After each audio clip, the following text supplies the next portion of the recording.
এই ফুলগুলোর নাম শালমূত্র ফুল। ছোটোবেলায় কে কে খেলেছেন অবশ্যই কমেন্ট করে জানাবে। তারপর বাড়ির পর মুড়ি মাখা আসছে, মুড়ি মাখা নিয়ে খেলাম। তারপরে একটু বাইরে গেলাম, বাইরে যেয়ে ভাবলাম যে আসলে গরমের জন্য কমফোর্টেবল একটু জামা কাপড় বানাতে হবে। সেজন্য এই আঙ্কেলটার দোকানের থেকে একটু দুই সেট জামার পিস নিলাম, প্লাজো ট্লাজো এগুলো সব নিলাম। তারপর বাসায় এসে ফ্রিজে পায়েস ছিল, মুড়ি মাখা খেলাম। তারপর সবাই বায়না ধরছে যে আমাদের গাছে অর্ধপাকা পেঁপে আছে, সেই পেঁপে দিয়ে আসলে এখন ওরা তেঁতুল দিয়ে মাখা খাবে। এই জন্য মরিচ, চিনি, লবণ একসাথে মেখে যে ওর মধ্যে পাকা পেঁপেগুলো দেখতে অসাধারণ হয়েছিল। আর সবচেয়ে বড় কথা, খেতে সবচেয়ে বেশি এই যে মজা, দেখেন কতগুলো একসাথে হাত দিয়ে খাচ্ছে।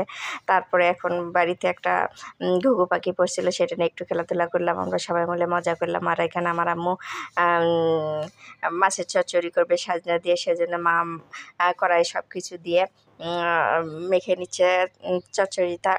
আর সবচেয়ে বড় কথা, এটা বগুড়া ভাষায় পুরপুরি বলি আমরা। মাছটা উপর দিয়ে দিলাম।